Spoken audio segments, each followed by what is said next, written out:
இந்திய விமானப்படைக்கு 97 தேஜஸ் போர் விமானங்களை எந்த நிறுவனத்திடமிருந்து கொள்முதல் செய்ய ஒப்புதல் அளிக்கப்பட்டுள்ளது? ஹிந்துஸ்தான் ஏரோநாட்டிக்ஸ் நிறுவனம். ஹிந்துஸ்தான் ஏரோநாட்டிக்ஸ் லிமிடெட், உங்களுக்கு ஷார்ட்டா HAL அப்படின்னு கொடுக்கலாம். சரி, இந்த நிறுவனத்துக்கு இருந்து இந்திய விமானப்படைக்காக ஒரு 97 தேஜஸ் போர் விமானங்களை வாங்குறதுக்கு இப்ப மத்திய அமைச்சரவை ஒப்புதல் அளிச்சிருக்காங்க. சரி கவனிங்க, இப்போ 97 போர் விமானம் தேஜஸ் போர் விமானங்களை வாங்க போறாங்க. எவ்வளவு மதிப்புல அப்படின்னா 67,000 கோடி மதிப்புல இந்த ஹிந்துஸ்தான் ஏரோநாட்டிக்ஸ் லிமிடெட் நிறுவனத்துக்கு இருந்து தேஜஸ் போர் விமானங்களை வாங்குறதுக்காக திட்டமிட்டிருக்காங்க. எதுக்காக வாங்குறாங்க? இந்திய விமானப்படையில பயன்படுத்துறதுக்காக, இந்த விமானங்களை வாங்குறதுக்காக இப்ப மத்திய அமைச்சரவை ஒப்புதல் அளிச்சிருக்கு. ஏற்கனவே 2021 பிப்ரவரியில பாத்தீங்கன்னா ஹிந்துஸ்தான் நிறுவனத்துக்கு இருந்து 83 தேஜஸ் போர் விமானங்களை வாங்குறதுக்காக 48,000 கோடி மதிப்புல ஒப்பந்தம் மேற்கொண்டிருப்பாங்க. அதையும் பாத்துக்கணும். இப்ப ஒரு 97 போர் விமானங்களை வாங்க போறாங்க. இந்த தேஜஸ் போர் விமானங்களை பொறுத்த வரைக்கும் இது உள்நாட்டிலே தயாரிக்கப்பட்டது ஹிந்துஸ்தான் ஏரோநாட்டிக்ஸ் லிமிடெட் நிறுவனத்தினால.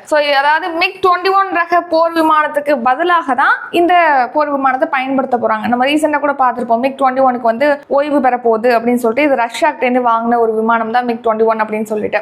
இந்த தேஜஸ் போர் விமானம் பாத்தீங்கன்னா அதிக அச்சுறுத்தல் இருக்கக்கூடிய வான் சூழல்களிலுமே இயங்கக்கூடிய ஒரு போர் விமானமாக இருக்கு. இந்த போர் விமானத்துல வான் பாதுகாப்பை உறுதிப்படுத்துறது, கடல் கண்காணிப்பு நம்ம பண்றது, உளவு பார்க்கறது, தாக்குறது, இந்த மாதிரியான பணிகளுக்கு இந்த தேஜஸ் போர் விமானங்களானது பயன்படுது. அடுத்ததா பாத்தீங்கன்னா 6 மேம்பட்ட வான்வழி முன்னெச்சரிக்கை மற்றும் கட்டுப்பாடு அமைப்புகளுடனான விமானங்களை கட்டமைக்கிறதுக்கான திட்டத்துக்கும் ஒப்புதல் அளிச்சிருக்காங்க.